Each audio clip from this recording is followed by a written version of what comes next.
चाचा चौधरी और रल्टन पलटन।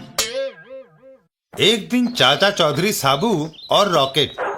साबू आओ, आज तुम्हें म्यूजियम ले चलें। म्यूजियम में क्या होता है चाचा जी? राजे महाराजों की पुरानी ऐतिहासिक चीजें वहाँ होती हैं। म्यूजियम पहुँचने पर यह काफी बड़ी इमारत है। हाँ, पहले ये किसी राजे का महल था। म्यूजियम के पीछे रल्टन, क्यों ना आज इस म्यूजियम में चोरी करें। परंतु पलटन, इसकी दीवार फाड़ना बड़ी मुश्किल है। पलटन अपनी जेब से एक कंगूरा निकालता है। दीवार फाड़ने में ये हमारी मदद करेगा। वह कंगूरे को दीवार की ओर उछाल देता है। देखो, मैंने रस्सी दीवार के ऊपर फेंक दी। कंगूरे का कुंडा दीवार में जाकर अटक जाता है।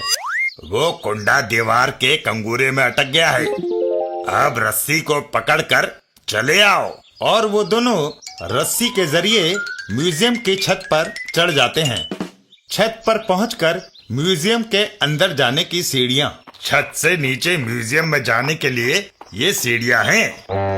म्यूजियम के अंदर और देखो, म्यूजियम में रखे राजे महाराजाओं के सोने के सिक्के, चांदी के बर्तन और हीरे जवाहरात।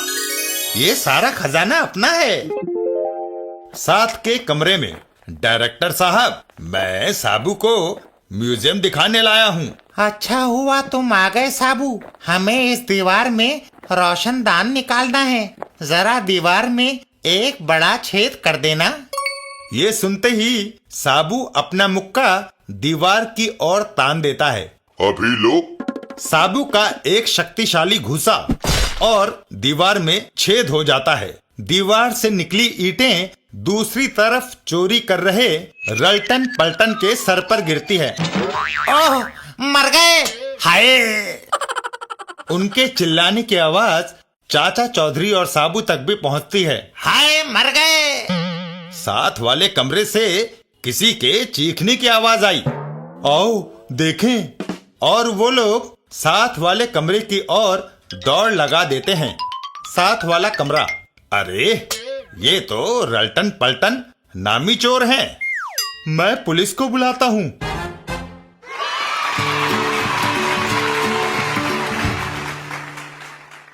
चाचा चौधरी और नए साल का प्रण। नए साल पर चाचा चौधरी और साबू। चाचा जी, नया साल मुबारक हो। साबू, तुम्हें भी। साबू, इस साल नए साल के उपलक्ष्य में हम कुछ प्रण करें ताकि वर्ष भर अच्छे काम ही करते रहें। हम प्रण करते हैं कि हम हमेशा दूसरों की मदद करेंगे। तभी चाची उनकी आवाज सुनकर बाहर निकलती हैं। अरे, तुम्हें हमेशा दूसरों की फिक्र लगी रहती है। कभी मेरी भी मदद की है। भगवान, तुम हुक्म करो।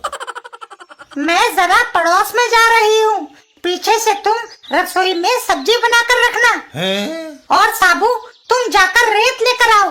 मकान की मरम्मत के लिए चाहिए। इतना कहकर चाची वहाँ से चली जाती है।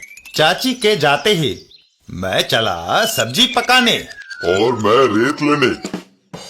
किचन में चाचा चौधरी। चौधरी, एक काम बचा था बावर्चीगिरी का, वो भी आज तुमने कर लिया।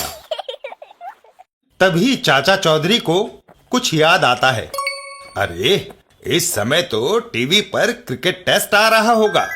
जब तक सब्जी बनती है, क्यों ना टीवी देखा जाए।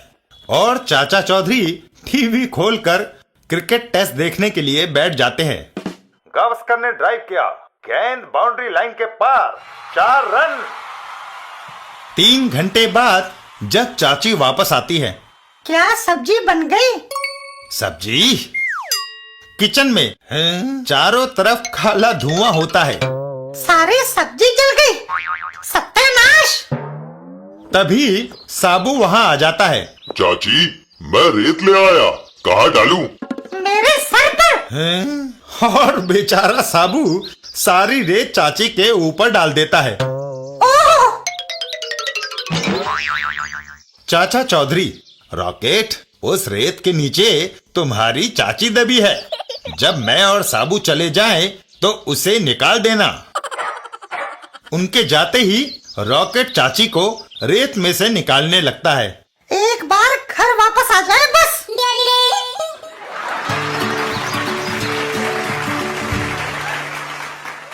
चाचा चौधरी और चिंग फू। डाकू गोबर सिंह का जापानी दोस्त चिंग फू। गोबर सिंह, तुम परेशान दिखता। चाचा चौधरी और साबू ने नाक में दम कर रखा है। तुम उनको पकड़कर इधर क्यों नहीं लाता? अरे चिंगफू, उनको पकड़कर लाने की सारी कोशिशें नाकाम रही। तुम्हारा तरीका गलत। अगर तुम चाची को पकड़ कर लाता तो चाचा चौधरी और साबू अपने आप इधर आता। अरे वाह चिंगफू, तुम जापानियों का दिमाग सचमुच बड़ा तेज होता है। गोबर सिंह, तुम यहीं ठहरता, हम उन दोनों को लाकर तुम्हारे कदमों में डालता। इतना कहकर चिंगफू वहां से चल देता है। कुछ दूरी पर चाची। अच्छा बहन, अब मैं घर चलती हूँ। तुम्हारे चाचा और साबू घर आते होंगे, उनके लिए खाना पकाना है। इतना कहकर चाची अपने घर की तरफ चल देती है। यकायक चिंगफू उनको घेर लेता है। ठहरो, तुम हमारा कैदी। एक भी कदम आगे बढ़ा तो हम शूट कर देता। इधर चाचा चौधरी और साबू। साबू, क्या देख रहे हो? दूर कोई आदमी एक महिला पर बंदूक ताने खड़ा है, हमें उसकी मदद करनी चाहिए चाचा जी। वो दौड़कर घटना स्थल की तरफ आते हैं। अरे ये तो चाची है। आओ साबू, तुमको और चाचा चौधरी को गोबर सिंह के पास अभी चलने को मांगता, नहीं तो। साबू को गुस्सा आ जाता है। छछुंदर, मैं तुझे कुचल दूंगा। साबू, उधर तुमने गड़बड़ किया, इधर हमने चाची का खोपड़ा उड़ाया। तभी रॉकेट एक उछाल भरता है और चिंगफू की कलाई अपने मुंह में दबा लेता है। ओह! साबू चिंगफू को उठा लेता है अब बोलो चिंगफू। और उसे आसमान में जोर से उछाल देता है। डाकू गोबर सिंह। चिंगफू, तू तो खुद ही बैरंग लिफाफे की तरह वापस चला आया।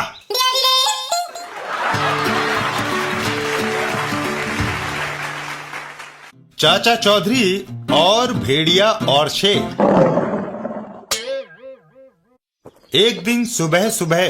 साबू, सवेरे सवेरे कहाँ चल दिया? चाचा जी, बैठे बैठे जिसमें जंग लग गया था, सोचा 300-400 किलोमीटर की दौड़ लगाऊं। और साबू वहां से चला जाता है। चाचा चौधरी, चलो मैं भी देखूं मुझे आज क्या करना है। कल मैंने जो 2 भैंसें बेची थी उसके ये 20,000 रुपए। आज इनको बैंक में जमा करवाना है। बाहर झगड़ू ठग।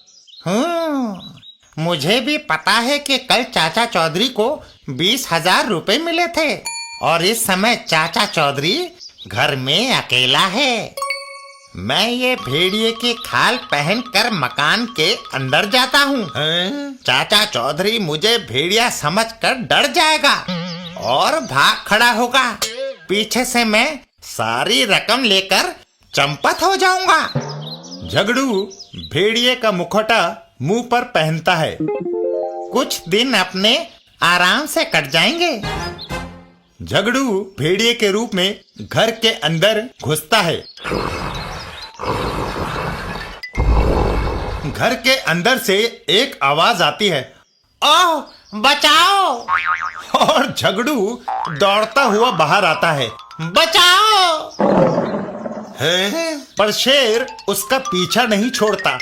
यहाँ तो लेने के देने पड़ गए। आखिरकार झगड़ू हार मान लेता है और अपना मुखौटा उतार देता है। शेर जी, मुझे माफ कर दो, मुझे मत खाओ। मैं असली भेड़िया नहीं, नकली हूँ। शेर भी अपना मुखौटा उतार देता है। जाओ, माफ किया है।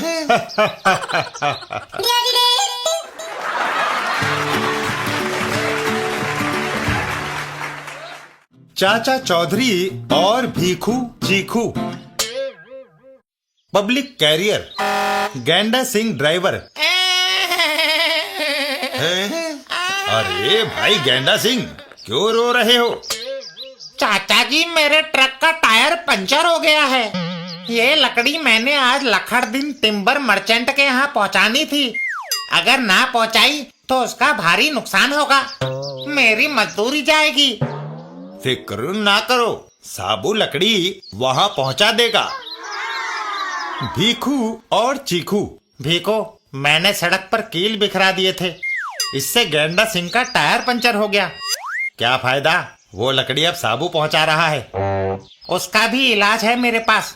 सड़क पर केले के छिलके फेंक दो, साबू फिसल कर गिर जाएगा, हड्डी पसली टूट जाएगी। वाह, जल्दी आओ। और वो दोनों सड़क पर केले के छिलके फैलाने लगते हैं। लो, सारे छिलके बिखेर दिए। केले में एक खासियत है, फल से पेट भरो, छिलकों से दूसरों को गिराओ। तभी उन्हें साबू आता हुआ दिखाई देता है। वह आंखें मूंदे बेफिक्री से चला आ रहा है।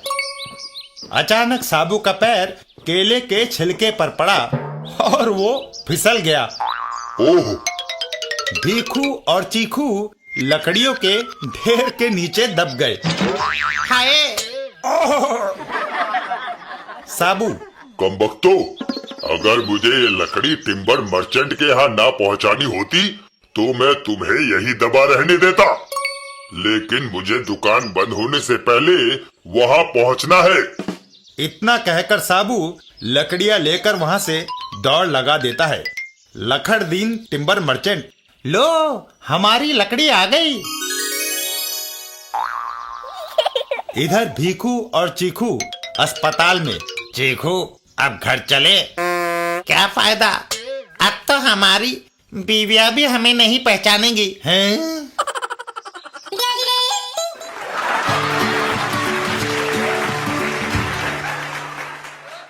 चाचा चौधरी और अंतरिक्षी फुटबॉल। एक दिन चाचा चौधरी के घर पर। हैं? साबू, तुम्हारी चाची बर्तन पटक रही है। लगता है उसका गुस्सा 7वें आसमान पर है। इससे पहले कि वह कहीं हमारे ऊपर बरस न पड़े, हम खिसक जाएं। इतना कहकर चाचा चौधरी वहां से दौड़ लगा देते हैं और साबू भी उनके पीछे पीछे दौड़ जाता है। कुछ दूर जाने पर, चाचा जी, वो देखो, सामने एक फुटबॉल पड़ी है, आओ खेलें। साबू आगे बढ़कर उस फुटबॉल पर एक किक जमाता है। फुटबॉल जमीन पर उछलती हुई दूर चली जाती है। तभी चाचा चौधरी चौंक जाते हैं। साबू, देखो कितनी अजीब बात है, जहां जहां वह फुटबॉल गिरी वहां वहां गहरे गड्ढे हो गए हैं। तभी उस गेंद में से आवाज आती है। बेवकूफो, जिसे तुम फुटबॉल समझ रहे हो वो अंतरिक्ष का जीव है। मैं शशांक हूँ, मुझ में सारी चीजों को नष्ट करने की शक्ति है, अभी देखो।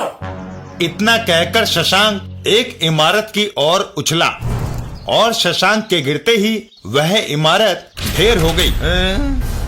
ओह, वह तो सचमुच बड़ा खतरनाक प्राणी है चाचा जी। इधर शशांक। अब मैं पृथ्वी की सारी इमारतों जैसे Taj Mahal, Lal Qila, parliament, Eiffel Tower, Buckingham Palace, Kremlin, White House, UN building को गिरा दूंगा।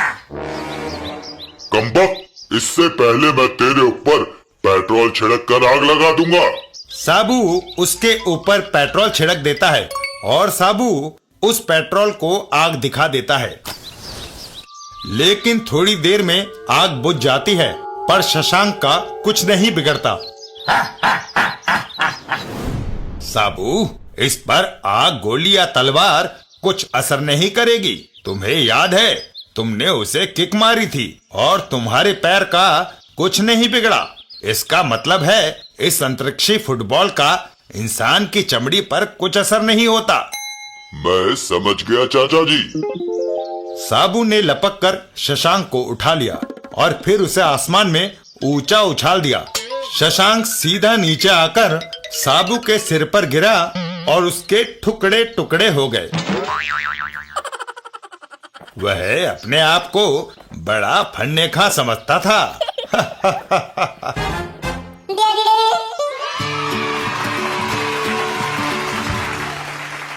चौधरी और मछली पकड़ना। एक दिन चाचा चौधरी के घर पर।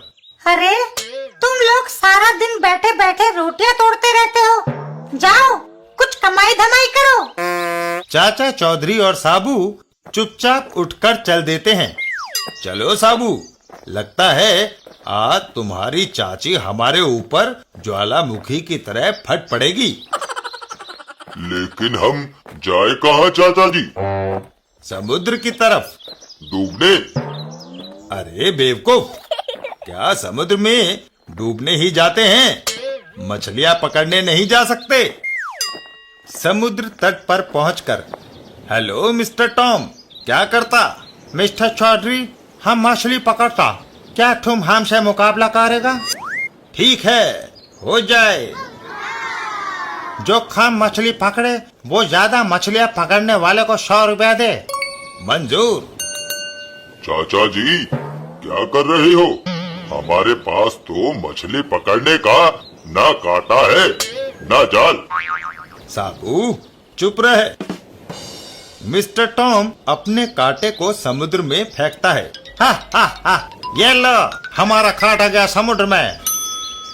थोड़ी देर के बाद, ये देखो क्या बड़ा मछली फंसा है। चाचा चौधरी और साबू जरा समुद्र में एक गोता मारकर बाहर आ जा। अच्छी बात है। साबू समुद्र में छलांग लगा देता है। जय बजरंग बली। चाचा चौधरी किनारे पर उसके ऊपर आने का इंतजार करते हैं। तभी साबू समुद्र में से अपना सिर बाहर निकालता है। आए? साबू किनारे पर आता है। हा हा हा, देखो एक भी मछली नहीं फंसा। हा हा हा हा हा। एक मिनट ठहरो मिस्टर टॉम। साबू अपने जूते उतारता है और उसमें से मछलियां उछल उछल कर बाहर गिरने लगती हैं। 1 2 3 4 5 6 7। अरे बाप रे, इतनी मछलियां। मिस्टर टॉम और चाचा चौधरी, ये लो 100 रुपया, हम हार गया।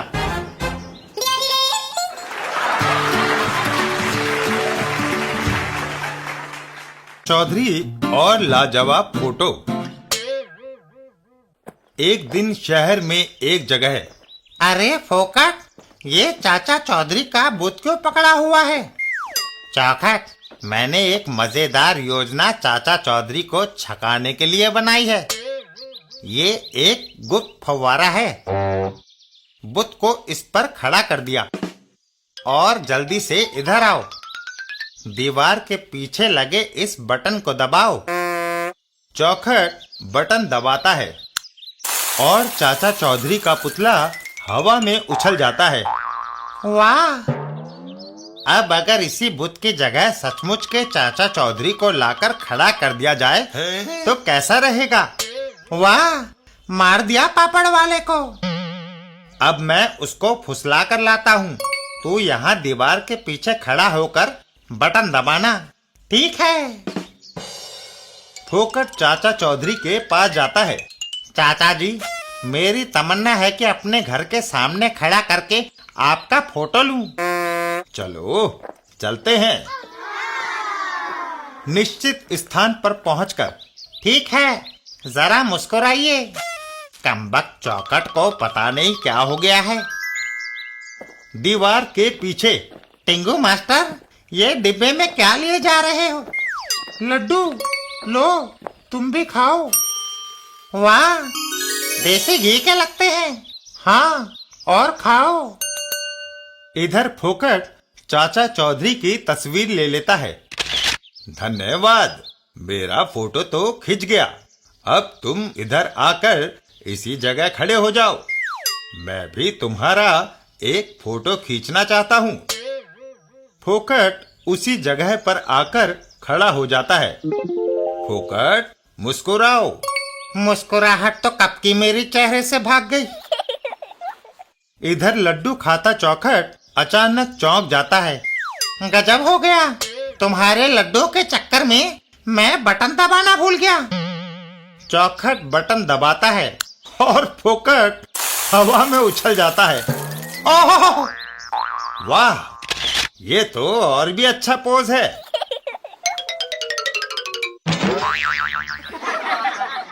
फोकट, तुम मेरा फोटो दिखाओ या ना दिखाओ, परंतु अपना जरूर दिखाना। हाय,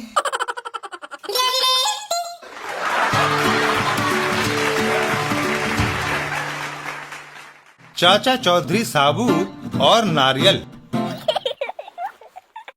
एक दिन चाचा चौधरी के घर पर चाचा जी, बैठे बैठे हड्डियां कड़क गई हैं।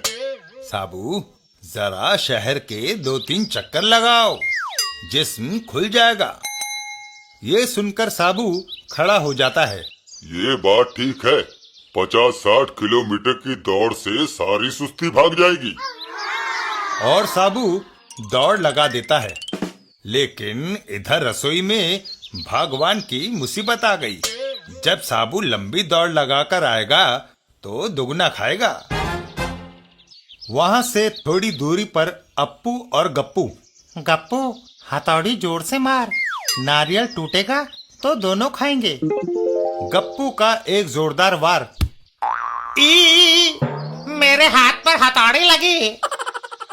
गप्पू, तुम्हें नारियल तोड़ना नहीं आता। तुम नारियल को पकड़ो, मैं हथौड़ी मारता हूँ। देखना, एक ही झटके में नारियल के 2 टुकड़े होते हैं या नहीं। गप्पू नारियल पकड़ लेता है और अप्पू हथौड़ी का वार करने के लिए तैयार हो जाता है। अप्पू, लो नारियल पकड़ लिया। अब ऐसा भरपूर हाथ मारो कि नारियल के टुकड़े हो जाएं। अप्पू एक जोरदार वार करता है। ई! अप्पू, तुमने मेरे दोनों हाथ तोड़ दिए। हैं? तभी उन दोनों की नजर दूर से आते साबू पर पड़ती है। गप्पू, नारियल तोड़ने का एक और भी तरीका है। साबू, सड़क पर मैं मोबिल ऑयल फैला देता हूँ। साबू फिसलेगा और नारियल पर गिरेगा। नारियल अपने आप टूट जाएगा। ऐसा कहकर अप्पू सड़क पर मोबिल ऑयल फैला देता है और गप्पू नारियल सड़क पर रखकर एक तरफ खड़ा हो जाता है। साबू वहां से गुजरता है और फिसल जाता है। ओह, और फिर बचाओ, हैं? आई।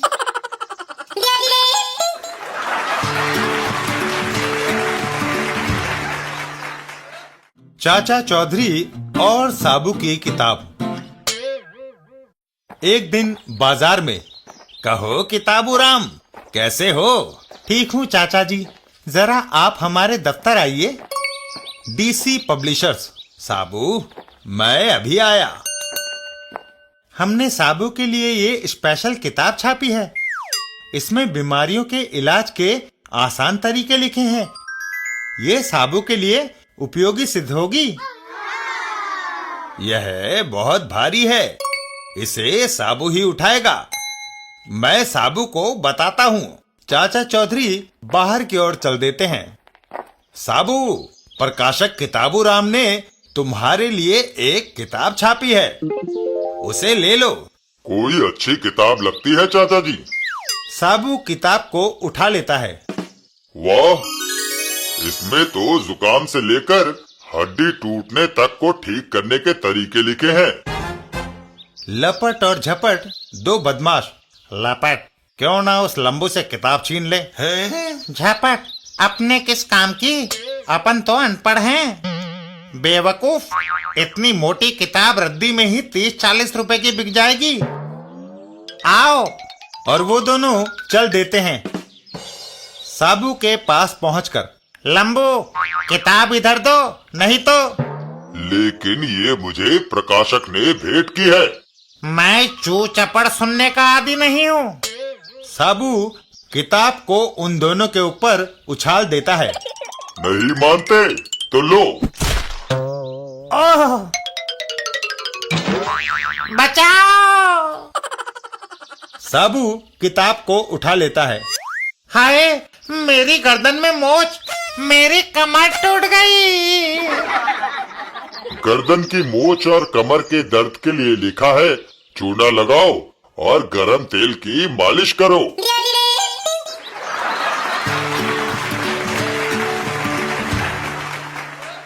चाचा चौधरी और फार्मूला नंबर 99। एक व्यक्ति लकड़ी काट रहा होता है। इसके 2 टुकड़े करने हैं। वह एक जोरदार वार लकड़ी के लट्ठे पर करता है, मगर उसकी कुल्हाड़ी फंस जाती है। ओह, कुल्हाड़ी फंस गई। तभी चाचा चौधरी वहां से गुजरते हैं। ढोलू, तुम्हारा मुंह क्यों लटका हुआ है? चाचा जी, मुझे लकड़ी के 2 टुकड़े करने थे, टुकड़े तो हुए नहीं, कुल्हाड़ी और फंस गई। ढोलू, लकड़ी के 2 टुकड़े करने हैं तो साबू के पास जाओ और उससे कहो कि फार्मूला नंबर 99 अपनाए। इतना कहकर चाचा चौधरी और रॉकेट वहां से चल देते हैं। Formula number 99? ठीक है, वैसे भी लकड़ी नहीं कट रही, यही करते हैं। वो आदमी साबू की ओर दौड़ लगाता है। साबू, साबू, लकड़ी के 2 टुकड़े करने हैं।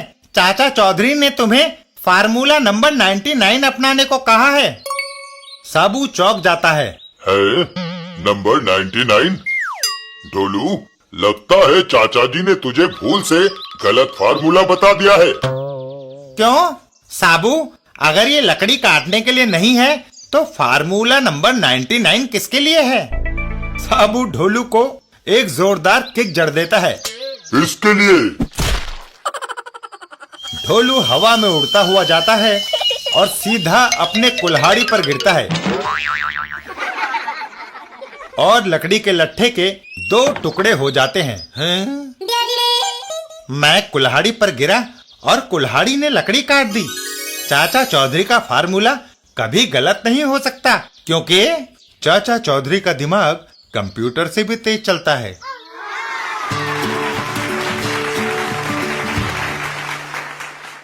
चाचा चौधरी और साबू काले टापू पर। एक टैक्सी बड़ी तेजी से हवाई अड्डे की तरफ भागी जा रही थी। अरे भाई, और तेज चलाओ, मेरा हवाई जहाज छूटने में सिर्फ 10 मिनट रह गए हैं। बादशाहो, उन्हें पहुंचाए देने आ। तभी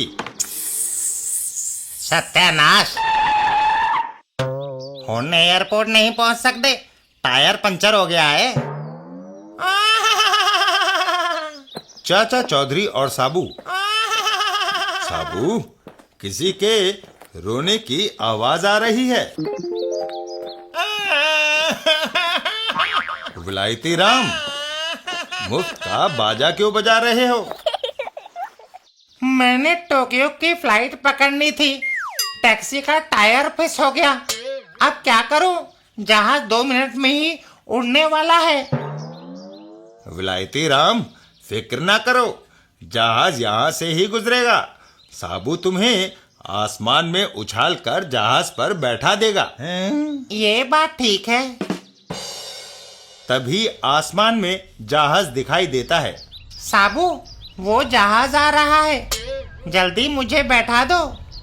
साबू विलायती राम को उठाकर घुमाने लगता है जय बजरंग बली और जहाज की तरफ छोड़ देता है। साबू। याहू! विलायती राम जहाज के ऊपर बैठ जाता है। वाह, साबू सचमुच बड़े काम का आदमी है। विलायती राम और पायलट, अरे आपने कहाँ जाना है? टोक्यो। पर ये जहाज तो नैरोबी जा रहा है। टोक्यो की फ्लाइट तकनीकी कारणों से कैंसिल हो गई। मर गए? अरे जहाज को रोको। अब ये नहीं रुक सकता। मैं छतरी से उतर जाता हूँ। कमाल है। विलायती राम अपनी छतरी खोलकर जहाज से कूद पड़ता है और जल्दी ही जमीन पर आ पहुंचता है। अरे, मैं कहाँ आ गिरा? काले टापू में। और हम यहाँ आने वाले अजनबी को मारकर उसका अचार डालते हैं। इधर शहर में विलायती राम को हवाई जहाज पर बैठाने के कुछ देर बाद, अरे कंछेदी लाल, तुम इधर कैसे? चाचा जी, मैं टोक्यो जाने के लिए एयरपोर्ट गया था, पर वहां जाकर पता चला कि फ्लाइट कैंसिल हो गई है। अब घर लौट रहा हूँ। चाचा चौधरी वापस एयरपोर्ट की ओर दौड़ लगाते हैं। अरे साबू, गजब हो गया, हमने विलायती राम को गलत जहाज पर बैठा दिया। एयरपोर्ट। अभी 10 मिनट पहले जो जहाज गया है वो किधर को गया है? नैरोबी। हमारा एक आदमी गलती से उस पर बैठ गया है, उसे वापस कैसे लाएं? वो जहाज पेट्रोल लेने के लिए मॉरिशस उतरेगा। आप वहीं अपने आदमी को खोजें। मॉरिशस का जहाज उड़ने वाला है, पर उसमें कोई सीट खाली नहीं। कोई बात नहीं, हम छत पर ही बैठ जाएंगे। चाचा चौधरी और साबू हवाई जहाज की ओर बढ़ चले। साबू, आओ। थोड़ी देर में ठीक समय पर फ्लाइट पकड़ ली चाचा जी। उधर विलायती राम को काले टापू के राजा के सामने पेश किया जाता है। वाह, अजनबी के टुकड़े करके बढ़िया अचार डालकर मेरे पास लाओ, मुझे भूख लगी है। चलो। जंगली विलायती राम को मारने की तैयारी करते हैं। तभी चाचा चौधरी और साबू उसे देख लेते हैं। चाचा जी, वो रहा विलायती राम। लगता है वो रास्ते में काले टापू पर ही उतर गया होगा। तो फिर यहीं छलांग लगा दो साबू। दोनों हवाई जहाज से छलांग लगा देते हैं। जय बजरंग बली। और सीधा आकर उन दोनों जंगलियों के ऊपर गिर पड़ते हैं। चाचा चौधरी के भीमसेनी लठ का एक जोरदार वार और जंगली चित। तभी उन्हें हवा में एक जहाज आता दिखाई देता है। चाचा जी, जल्दी करो, उधर से दिल्ली को जाने वाला एक जहाज आ रहा है, कहीं वो निकल ना जाए। वो नहीं निकलने पाएगा। चाचा चौधरी अपनी पगड़ी को खोलकर एक फंदा बनाते हैं और उसे घुमाने लगते हैं। चल मेरी पगड़ी, दिखा कमाल। पगड़ी हवा में लपकती हुई सीधा जहाज में जाकर अटक जाती है और तीनों जहाज के पीछे पीछे उड़ चलते हैं। वाह! विलायती राम, अब दिल्ली पहुंचकर टोक्यो की दूसरी फ्लाइट पकड़ना।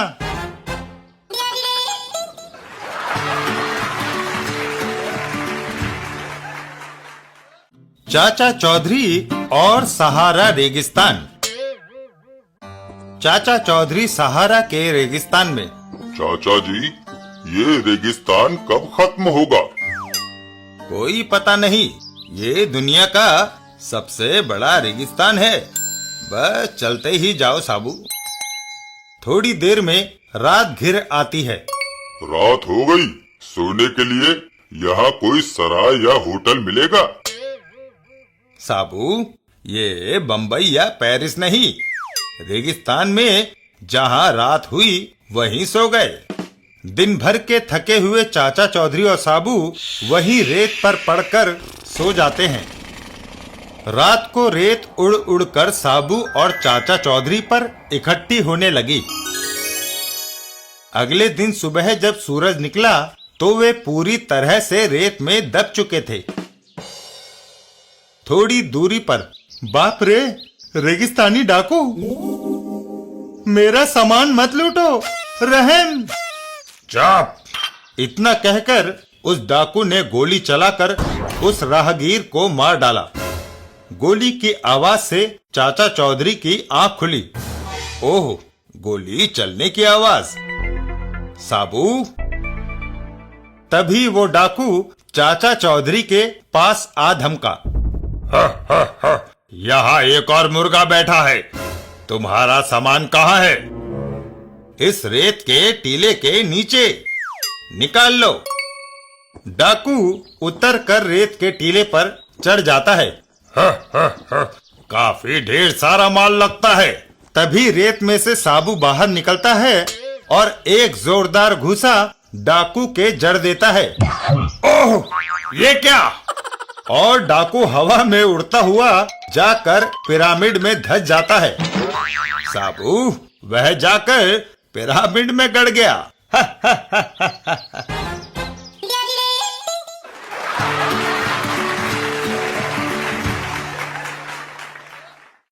चाचा चौधरी और बर्फ का दानव।